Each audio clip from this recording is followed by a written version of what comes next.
감사합니다. 기도하겠습니다. 하나님 아버지, 우리 여전도회를 섬기는 임원들 2023년 한 해 동안 열심히 수고하게 하시고 또 총회를 통하여 새로운 임원들을 뽑고 교체하는 이 시간들을 통하여 겸손하게 우리에게 주신 직분과 우리에게 주신 사명을 생각하고 점검합니다. 하나님, 우리 모든 여전도회 회원들이 한 마음이 되어 주님의 몸된 교회를 섬기며 전도와 선교에 힘쓰며 하나님이 기뻐하시는 일들을 잘 감당해 나갈 수 있도록 하나님께서 복에 복을 허락하여 주옵소서. 앞에서 수고하는 모든 임원들에게 하나님이 주시는 지혜와 능력과 은혜가 있기를 원합니다. 하나님께서 그 모든 기도하는 제목들과 또한 소원하는 것들이 주님 뜻 가운데 이루어지는 은혜를 누리게 하여 주옵소서. 감사드리옵고 예수님의 이름으로 기도드립니다. 아멘. 할렐루야. 이 시간에도 우리가 말씀에 깊이 묵상하고 또 생각하는 시간이 될 수 있기를 바랍니다. 우리 강수정 집사님 작곡 발표에 팜플렛을 보니까 헤이움이라고 되어져 있어서 저는 이렇게 궁금한 거 모르는 거 보면 찾아보거든요. 찾아보니까 무슨 뜻인지 혹시 찾아보신 분 계신가요? 해다라고 하는 어원에서 파생되어진 생각이라는 단어랍니다. 이렇게 생각한다라는 뜻을 가지고 있는 단어인데 우리가 성경을 깊이 묵상하고 생각하면서 하나님의 뜻을 알아가는 것이 얼마나 복된 시간인지 모릅니다.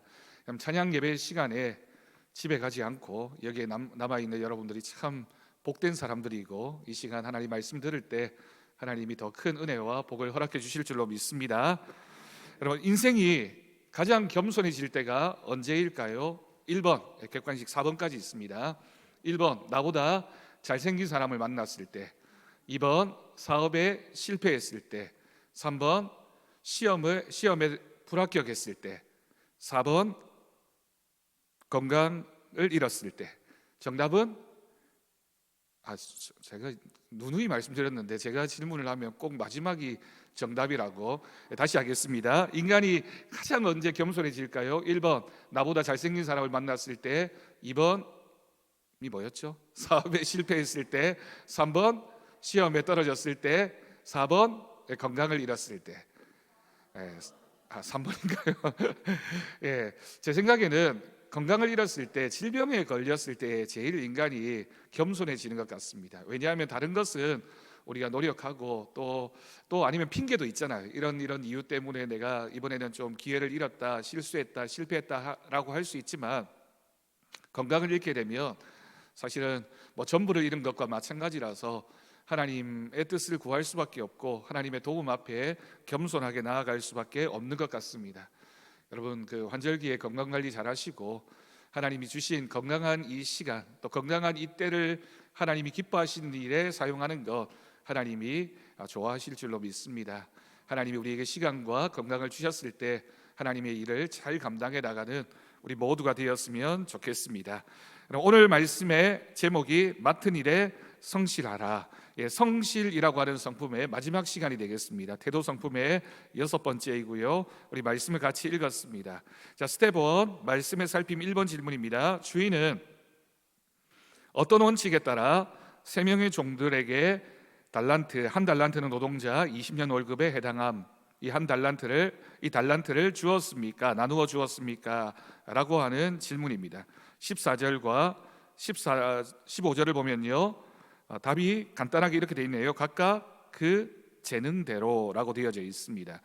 한 달란트라고 하는 이 돈의 화폐 단위는 사실은 예전에는 이게 돈으로도 사용되어졌지만 이런 화폐가 발달하지 않았을 때에는 무게로 그 돈을, 그 가치를 환산하는 때가 많이 있었습니다.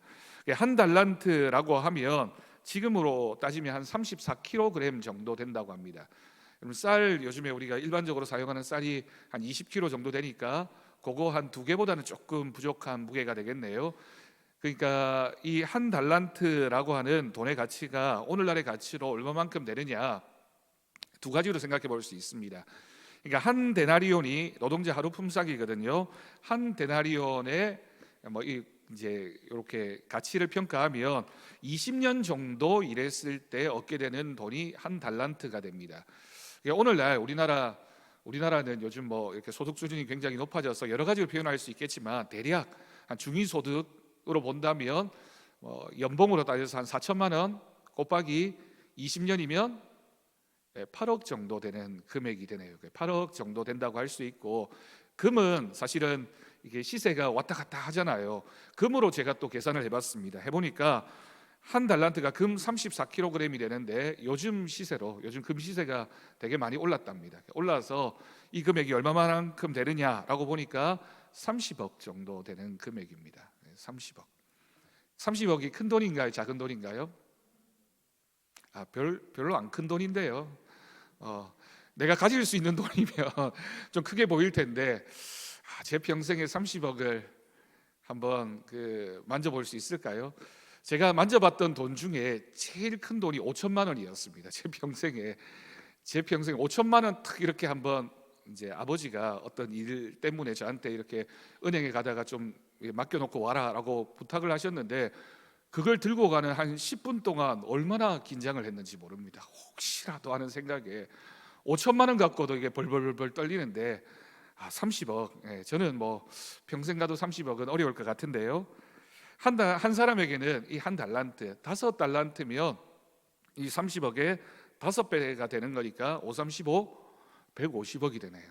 큰 돈입니다. 큰 돈인데, 어젠가요 뉴스를 보니까 미국의 메이저리그의 오타니라고 하는 야구 선수가 투타 겸업을 하는 선수거든요. 타자도 홈런도 잘 치고 투수도 잘하는 친구인데 10년 계약을 맺었는데 7억 달러인가 8억 달러를 계약을 맺었답니다. 7억 달러, 8억 달러면 우리 돈으로 하면 한 8천억 정도 되는 돈입니다. 야구 하나 잘했더니만 맺은 이제 연봉 총액이 8천억이란데요. 8천억. 와, 이 돈이 대단하네요. 공부 잘해봐야 아무 소용이 없습니다. 야구 잘하는 게 최고입니다.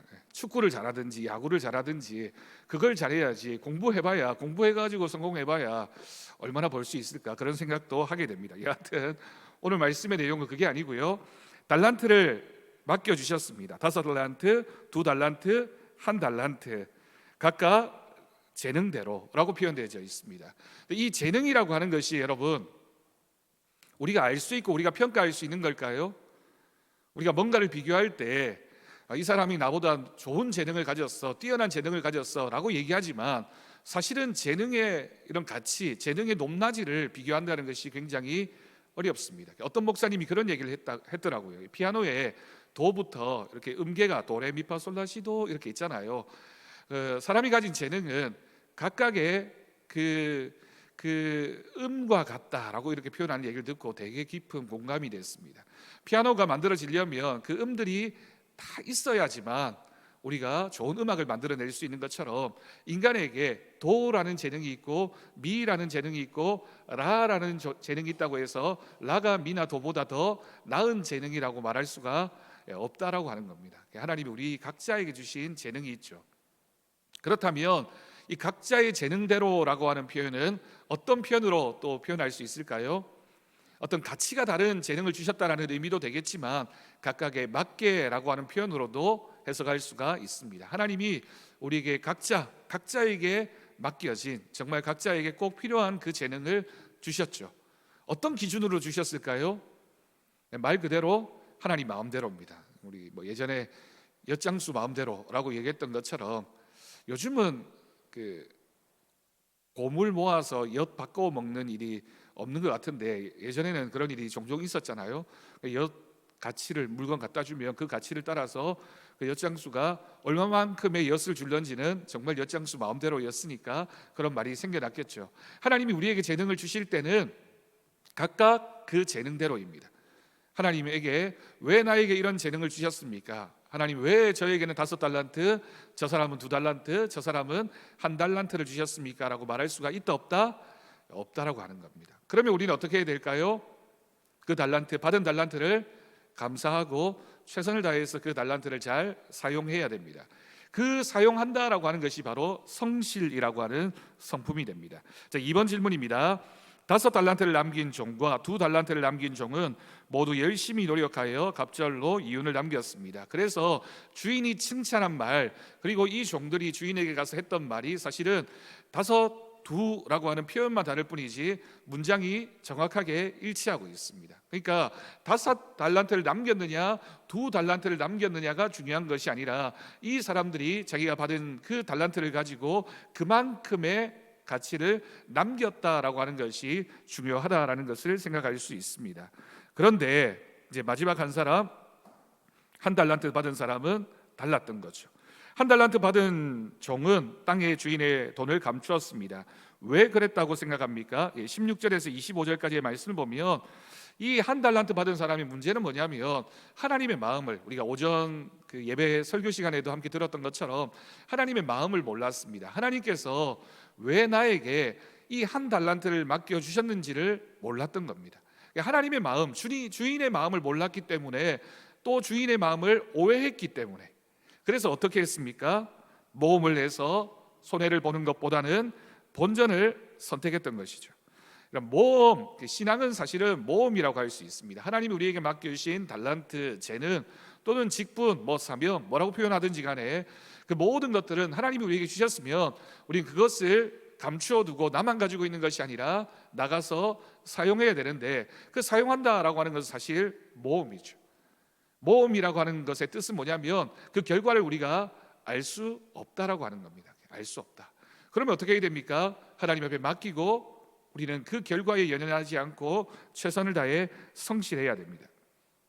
이 사람은 1달란트 받은 사람은 자기가 1달란트 받은 것에 대해서 어떻게 하지 못했다? 성실하지 못했던 겁니다. 충성해야 되는데 몇 달란트이냐가 중요한 것이 아니라 하나님이 맡겨주신 것이라면 그것에 성실하고 충성해야 되는데 이 사람은 그렇게 하지 못했습니다. 자, 3번을 봅니다. 5달란트와 2달란트를 남긴 종들에게 주인이 공통적으로 칭찬한 내용은 무엇입니까? 21절과 23절의 말씀을 보면 아까 설명드린 대로 2라고 하는 그 단어만 빼면 동일합니다. 잘하였도다 착하고 충성된 종아, 내가 적은 일에 충성하였음에 내가 많은 것을 내게 맡기리니 내 주인의 즐거움에 참여할지어다 라고 하는 칭찬을 받게 됩니다. 그러면서 이 5달란트, 2달란트를 향해서 뭐라고 표현하냐면 적은 일이라고 표현합니다. 아까 우리가 1달란트가 얼마만큼 가치가 있다고요? 8억이 되었든 30억이 되었든 억대의 큰 돈이고 2달란트, 5달란트면 2배, 5배가 되니까 굉장히 큰 돈임에 틀림이 없습니다. 그런데 우리 그러니까 하나님이 주인이 뭐라고 얘기하냐면 적은 일이라고 표현하고 있습니다. 적은 일. 하나님이 우리에게 맡겨주신, 우리가 볼 때는 되게 큰 일처럼 보이는 2달란트와 5달란트도 하나님 보시기에는 적은 일입니다. 이 말의 뜻은 우리가 적은 일을 했으니까 너는 적은 보상을 받아야 돼 라고 말씀하시는 것이 아닙니다. 어떤 뜻일까요? 하나님 보시기에 적은 일처럼 보이는 일이라도 거기에 우리가 최선을 다하면 하나님께서 우리에게 주시는 상급은 그것이 적다고 여겨질 만큼의 훨씬 더 큰 상급을 우리에게 주신다라고 하는 뜻이 됩니다. 하나님이 우리가 2달란트 남기고 5달란트를 남겼으니까 오늘 말씀에는 물론 나오지 않지만 내가 너에게 주겠다라고 할 때에 그 상급은 이 정도 금액 정도가 아니라, 이 정도 가치가 아니라 훨씬 더 큰 것을 우리에게 주시겠다라고 약속하셨습니다. 그러니 여러분, 이 장사야말로 돈이 되는 장사입니다. 우리가 하나님의 일에 최선을 다하고 성실하게 그 일을 감당하는 것은 정말 복과 은혜를 받는 일이라고 할 수 있습니다. 자, 4번입니다. 주인은 1달란트 받은 종을 뭐라고 하며 책망했습니까? 뭐라고 책망합니까? 악하고 게으른 종아. 그 뒤에 쭉 설명이 나와 있죠. 이 1달란트 받은 사람의 문제는 뭐라고요? 이 사람은 주인의 마음을 이해하지 못했습니다. 주인이 뭘 원하는지를 알지 못했기 때문에 함부로 자신이 그것이 적다, 많다, 적합하다, 아니다, 주인은 악하다, 나에게 괜한 것을 요구한다, 이런 생각들을 해내면서 주인의 뜻은 그것을 가지고 나가서 장사하라고 하는 뜻이었는데 자신은 아니다, 나는 이것을 잘 보관해 두었다가 실수하지 않고 주인에게 돌려주어야지 땅에 묻어두었다라고 하는 거죠. 손해를 끼치지 않았다라는 점은 칭찬할 수 있지 않느냐? 그렇지 않습니다. 어떤 것을 떠나서 이 1달란트 받은 사람은 주인의 말에 순종하지 않았던 겁니다. 가정을 해봅시다. 이 1달란트 받은 사람이 주인의 말에 순종해서 나가서 장사를 했습니다. 그런데 손해를 보고 그 한 달란트를 다 잃어버렸습니다. 그리고 돌아왔습니다. 그리고 주인에게 얘기합니다. 주인이 저에게 한 달란트를 맡겼습니다. 그런데 제가 열심히 했는데도 불구하고 남기지 못했습니다 라고 대답하면 주인이 뭐라고 얘기할까요? 이 악하고 게으르고 이 나쁜 놈아, 본전 생각이 나는데 돌려줘, 이렇게 얘기하실까요?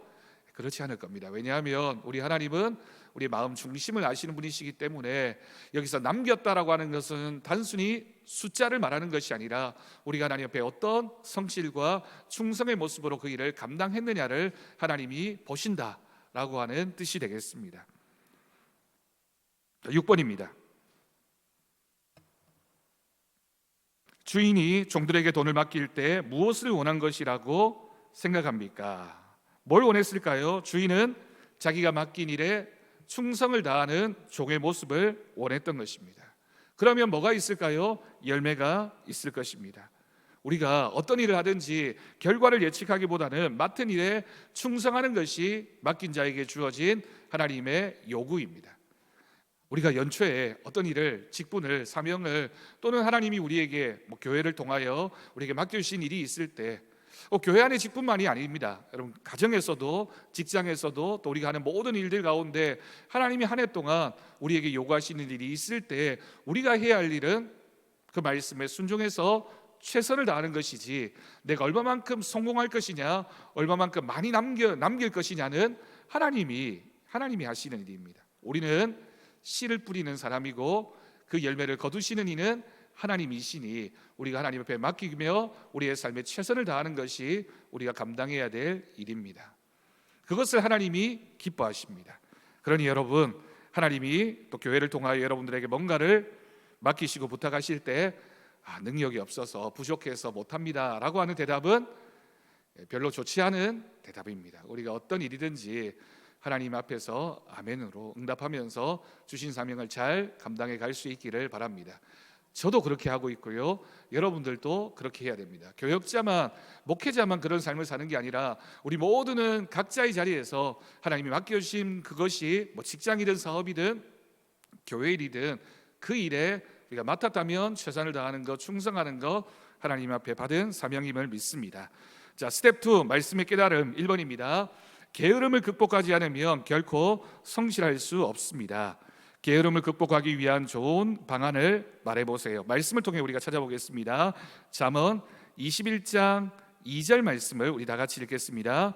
사람의 행위가 자기 보기에는 모두 정직하여도 여호와는 마음을 감찰하시느니라. 아멘. 사람의 행위가 자기 보기에는 모두 정직하여도, 내가 볼 때는 다 그럴듯하고 다 좋아 보여도 하나님은 우리의 마음을 감찰하신다라는 뜻이 됩니다. 자, 그 밑에 있는 잠언 24장 30절 31절 말씀도 같이 읽겠습니다. 내가 게으른 자의 밭과 지혜 없는 자의 포도원을 지나며 본즉 가시덤불이 그 전부에 퍼졌으며 그 지면이 거친 풀로 덮였고 돌담이 무너져 있기로. 아멘. 여러분, 이 말씀 보십시오. 게으른 자의 밭, 지혜 없는 자의 포도원을 지나면서 보니까 어떻게 보였다고요? 그 밭에 가시덤불, 그리고 거친 풀이 덮여져 있었고 돌담이 무너져 있었다. 그러면 여러분, 앞에 있는 게으른 자와 지혜 없는 자는 사실은 똑같은 사람이네요. 그러니까 지혜가 부족한 것과 게으른 것은 하나님 보시기에는 똑같습니다. 왜냐하면 그 일의 결과가 동일하기 때문입니다.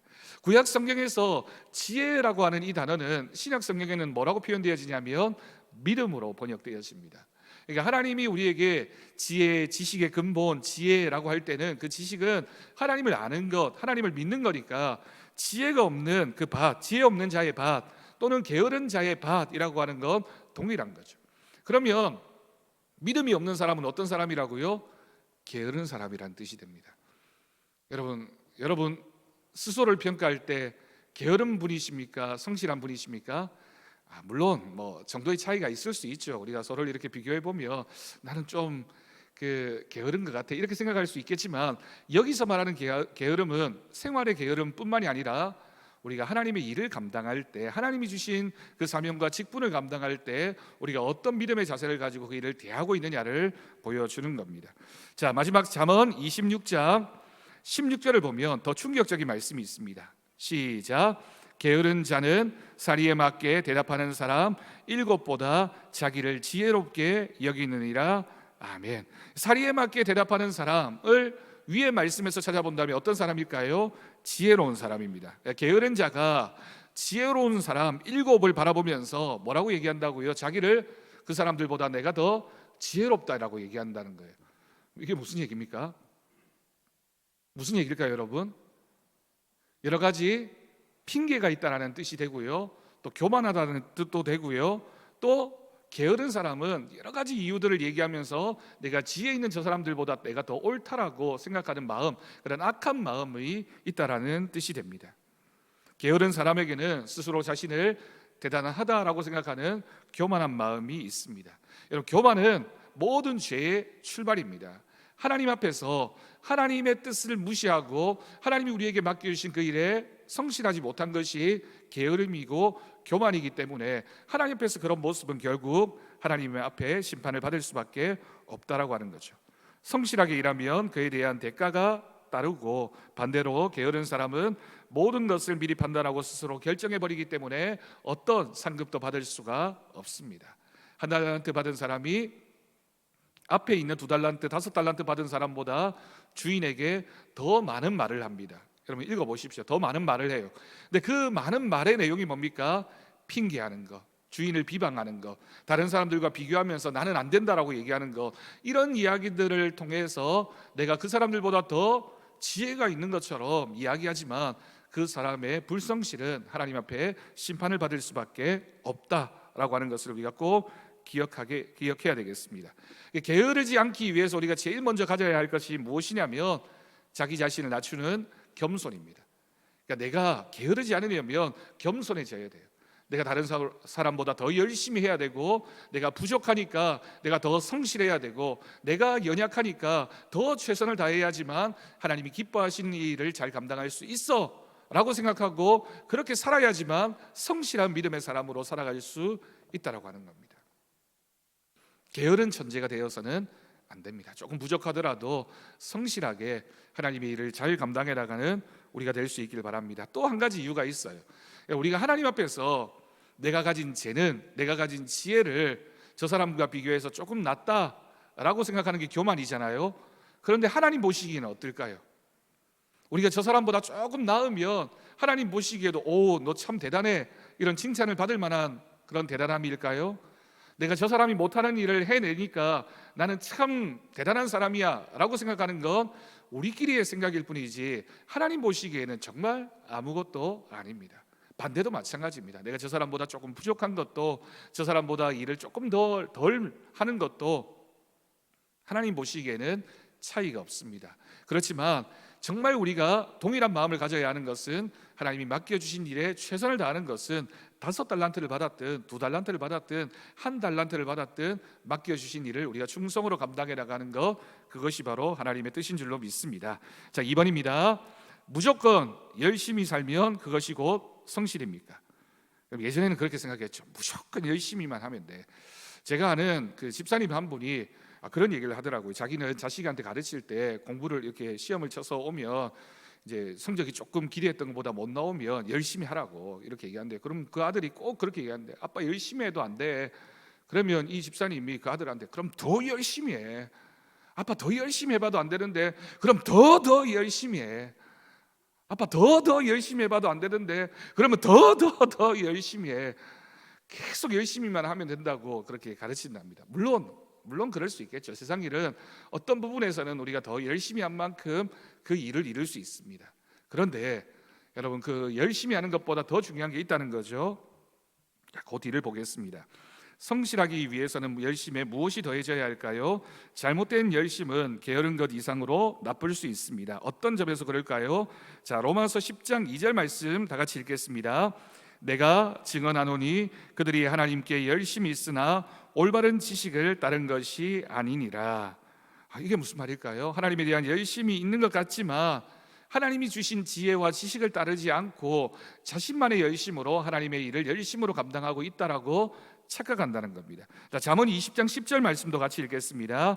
한결같지 않는 저울추와 한결같지 않은 되는 다 여호와께서 미워하시느니라. 아멘. 여러분, 추와 되라고 하는 것은 물건을 재는 기준이 되는 어떤 도량형을 얘기하는 거잖아요. 한결같지 않다라고 하는 게 어떤 뜻입니까? 뭐 이런 거죠. 우리가 장사를 할 때 내가 가지고 올 때는 조금 이렇게 많이 가지고 와서 그게 요만큼 무게가 나간다고 생각하고, 팔 때는 적게 주면서 또 요만큼 무게가 나간다라고 생각하는 게 잘못된 추와 저울을 사용하는 겁니다. 하나님 앞에서 우리가 다른 사람과 나를 비교할 때, 또는 내가 하나님의 일을 하는 것과 내 이익을 위해서 하는 일을 이렇게 감당해 나갈 때 다른 기준을 가지고 감당하는 것은 옳지 않다라고 할 수 있습니다. 잘못된 지식에 열심이 더해지면 위험합니다. 왜일까요? 우리가 목적지를 향해 가는데 방향을 잘못 정해놓고 열심히 가면 열심히 뛰면 뛸수록 더 목적지와 멀어질 수밖에 없습니다. 잘못된 열심이 있어서는 안 된다는 거죠. 하나님이 원하시는 그 일에 대한 정확한 지식을 가지고, 지혜를 가지고, 믿음을 가지고 그 일을 감당해 갈 수 있어야 하겠습니다. 자, 3번입니다. 성실할 때 주어지는 유익에는 어떤 것들이 있습니까? 아울러 성실하지 않을 때 닥치는 어려움에는 어떤 것들이 있습니까? 자, 말씀 읽겠습니다. 잠언 13장 23절 말씀입니다. 가난한 자는 밭을 경작함으로 양식이 많아지거니와 불의로 말미암아 가산을 탕진하는 자가 있느니라. 자, 잠언 21장 5절 말씀입니다. 부지런한 자의 경영은 풍부함에 이를 것이나 조급한 자는 궁핍함에 이를 따름이니라. 잠언 22장 29절. 네가 자기의 일에 능숙한 사람을 보았느냐? 이러한 사람은 왕 앞에 설 것이요 천한 자 앞에 서지 아니하리라. 잠언 28장 19절입니다.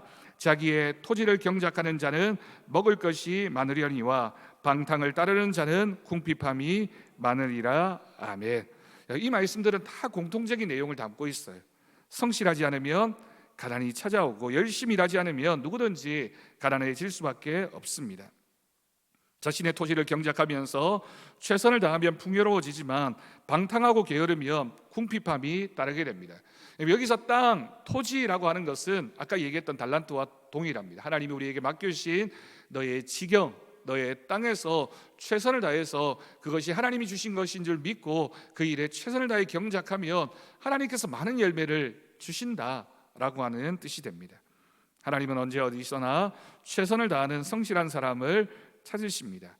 그래서 믿음이 충성이죠. 충성이라고 하는 단어가 성실이라고 하는 단어와 어원이 같습니다. 우리가 하나님이 맡겨주신 일에 충성하는 것이 우리가 하나님을 향해서 어떤 믿음을 가지고 있느냐를 증명하게 될 것입니다. 우리가 꼭 기억하고 하나님이 기뻐하시는 성실함의 믿음의 모습으로 설 수 있기를 바랍니다. 자, 스텝 3 말씀의 적용입니다. 한번 여러분 스스로 답해 보십시오. 1번, 당신의 성실함에 스스로 점수를 준다면 얼마나 주겠습니까? 옆 사람 보이지 않게 한번 이렇게 써보십시오.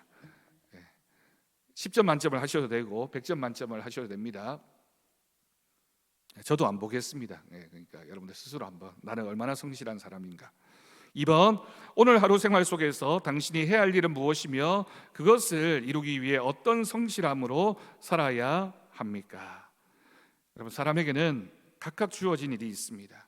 그것을 순종하는 믿음으로 행할 때 인간은 가치가 있게 됩니다. 남과 비교하지 말고, 내가 더 대단하다라고 교만해지지 말고, 또는 내가 저 사람보다 부족하다고 의기소침하지 말고, 하나님이 맡겨주신 일이라면 누가 보기에 크고 작은 것이 중요한 것이 아니라 하나님이 맡겨주셨다라는 믿음을 가지고 그 일에 최선을 다하는 것이 성실한 믿음의 모습임을 믿습니다. 자, 그 밑에 있는 글을 하나 보겠습니다. 어느 부잣집에 머슴 두 사람이 있었습니다. 한 머슴은 착실했으나 다른 머슴은 꾀가 많고 믿음스럽지 못했습니다. 어느 날 밤 주인이 두 머슴을 불렀습니다. 그리고는 가드란한 새끼를 볼 수 있을 만큼 꼴수입니다. 오타가 났네요. 꼴 수 있을 만큼 최대한 많이 꼬아두라고 했습니다. 꽤 많은 머슴은 건성으로 굵게 몇 발 꼬지도 않고 새끼를 꼬는 척하다가 잠이 들었습니다. 이튿날 주인은 밤에 꼬아둔 새끼를 가져오라며 머슴들을 불렀습니다. 그러고는 돈을 넣어둔 창고로 데리고 갔습니다. 주인이 말합니다. 그동안 너희가 수고한 대가를 주겠다. 어젯밤 꼭 새끼의 엽전을 꿰을 수 있을 만큼 꿰어가거라. 정성 들여 가늘게 새끼를 꼬은 머슴은 횡재했고 꾀부리고 잠만 잔 머슴은 울 수밖에 없었습니다. 예전에 들었던 그런 동화네요. 여러분, 그 밑에 중요한 말이 있습니다. 성실은 모든 성품을 연결해주는 끈이며 붙잡아주는 틀과 같습니다. 하나님이 우리에게 좋은 재능과 시간과 물질과 건강과 많은 것을 주셨지만 그것을 이렇게 하나로 꿰내려면 성실함이 있어야 된다는 겁니다. 하나님 맡겨주신 일에 가정에서도 직장에서도 교회에서도 성실하게 그 일을 감당해 갈 수 있기를 바랍니다. 제일 아래쪽을 보니까 오늘 주어진 일에 충실한 것이 미래의 성공을 이루는 길입니다. 오늘이 곧 미래의 모습입니다. 믿음은 영원한 천국을 향해 가는 여정이지만 그것은 오늘에서부터 시작됨을 기억하십시오라고 기록되어져 있습니다. 꼭 우리가 마음에 결단할 수 있길 바랍니다. 자, 성실 성품 연습하기, 늘 생각해야 할 5가지 같이 읽겠습니다. 1. 성실하기 위한 자기만의 중요한 원칙을 늘 생각하자. 2. 맡은 일에 성실할 때 자기에게 주어지는 유익을 늘 생각하자. 3. 삶에서 자신이 맡은 일이 무엇인지 늘 생각하자. 4. 일터에서 자기가 해야 할 일을 늘 생각하자. 5. 하나님이 맡겨주신 일이 무엇인지 늘 생각하자. 늘 생각하면서 성실한 믿음으로 하나님 앞에서는 우리 모두가 될 수 있기를 주님의 이름으로 축복합니다. 자, 찬송가 108장 우리 함께